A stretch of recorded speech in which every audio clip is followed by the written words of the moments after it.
All right, our next discussion will be on putting together solid marketing documents. So what are marketing documents? Well, it's your elevator pitch, it's your cover letter, it's your target list of companies, it's your LinkedIn. All of those are important. So let's first talk about resume. You need to tailor the resume to the position that you are going after. You will see with the example that I've included in your packet what I mean. Putting the title of the position that you're going after at the top, 3 or 4 or 5 bullets underneath that title, and how you fill that position. Look at the job requirements, not responsibilities, and try to match your skills and accomplishments to those requirements. Also note any sort of noteworthy accomplishments like awards, scholarships, GPA. Yes, is GPA important? Companies like to hire smart people. And again, if you don't have internships, put your capstone projects. Next is cover letter. The cover letter that I use is one called the T format. Again, this is included in your packet. This letter works like gangbusters, folks.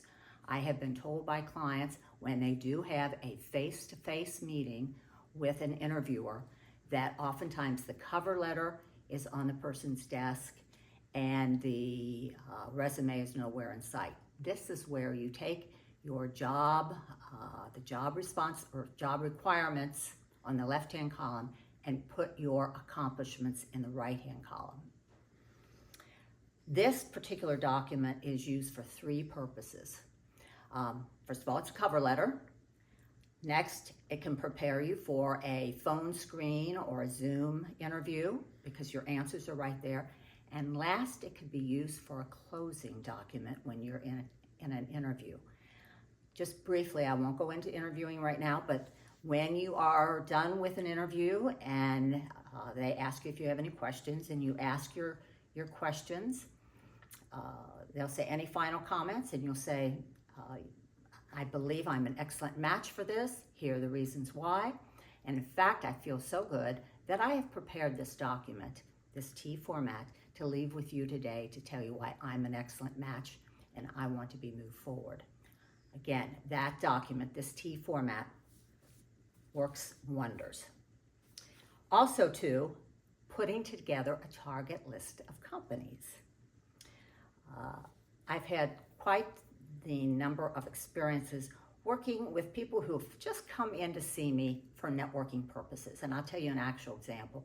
A few years back, a young man was just transferred here or moved here from California, marketing fellow. And he said, I've heard you're a good networker. I've got your name through someone. I said, certainly, come in. I'm happy to share my network with you. I said, well, let me see your target list of companies. And he said, well, I don't have one. I said, well, how can I help you if you don't have a target list of companies? He said, okay, well, and he named some off the top of his head. So when he was about to leave, I said, where were you going next? He said, well, I'm going to a networking meeting that Pat Frew runs. I said, oh, Pat and I are good friends. Tell him hi for me. And I said, are you going dressed like that? Now here he was dressed in kind of a rumpled shirt, jeans that he had worn for a few days, scruffy beard, wasn't tight, good dress shoes, but he just didn't look to be the most professional. I said, are you going to go dressed like that? He goes, yes. I said, oh, do me a favor. Don't tell Pat you know me. And his eyes got big and round. He said, what do you mean? I said, if I was looking for a job, I'd have a crisp shirt on, probably have a sports jacket on, nice jeans, nice dress shoes, tighten up that beard. And he left without saying much. But guess what? 3 days later, he calls me back and he says, lady, Dana, I want to hire you because you tell it like it is. I said, yes, I do. I'm not here to be your friend. I'm here to get you a job. LinkedIn. Is LinkedIn important? Like I said, I really couldn't do my job without LinkedIn. And with LinkedIn, I'm fairly bold, and I have to teach my clients to be fairly bold. First of all, just let's take a look at your profile. You need a good photo. Don't click one, don't have one taken, with a beer in your hand. Have a nice professional photo. You need a tagline. 3 or 4 or 5 words that describe you.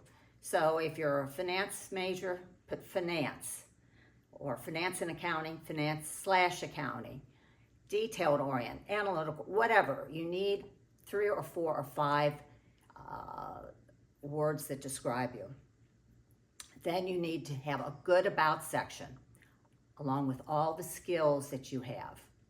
And then make certain, put your LinkedIn address, your email address, and I'm so bold as to put my cell phone number, because if a headhunter wants to find you, he doesn't have to look far. It's right there. Your professional experience should mirror your resume.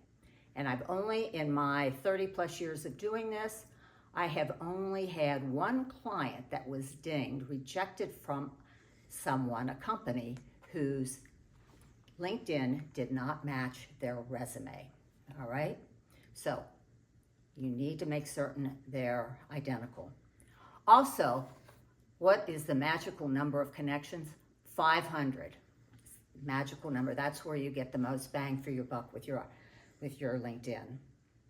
And ideally, if you can get a couple of written recommendations, the person has to be on LinkedIn. Get a couple of LinkedIn recommendations. Ideally, a supervisor, someone of notoriety with a decent title. I'll tell you another example. I had a client several years ago by the name of Steve. Steve was looking for a job at one of the worst times there was, 2008. And he networked like crazy. I was frankly very impressed by the amount of networking he did. But one day he comes in and he goes, Dana, I landed a job. I said, that's great. How did you find it? And he said, Dana, it was through a headhunter. I don't know how this guy found me. He said, but I'm going to Indianapolis right now to find out. So I said, come back when you're through. So he did.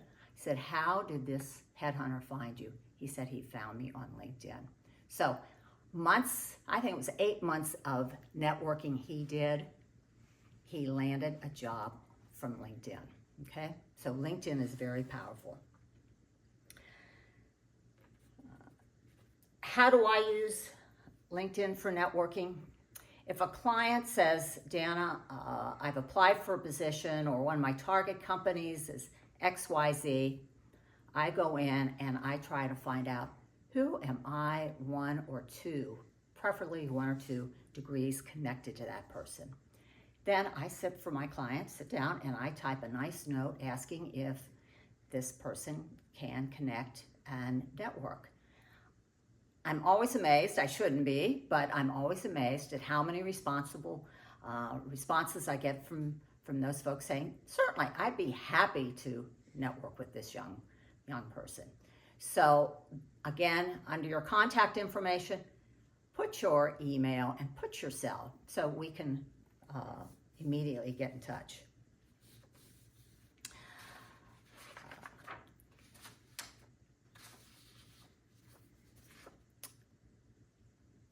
When you apply for a position, and frankly, most of my clients come from folks who only have applied online. Sorry, that's why I end up with folks. They're not doing a lot of networking. That's why they come to me. Look for a contact that works there. And what do you use? What criteria do you use? Look for high school. Look for, of course, Xavier University. Look for maybe former places you've worked. I know in Cincinnati, high schools play a big part. I use high schools quite a bit. And then reach out to them. And then, folks, just keep on networking. Keep on trying this. I know it gets very discouraging, and that's, people say, what is your success rate? My success rate is 100%. But if you walk away from this process, which it can be very frustrating, I don't know if you've landed or not. You just got to keep on doing. And one last remark is, people are always hesitant about contacting colleagues that they haven't spoken to in a few years, friends that they haven't spoken to. Guess what? Do it anyway. Be bold. Contact them. You never know. They might have just the information you need to land your next job.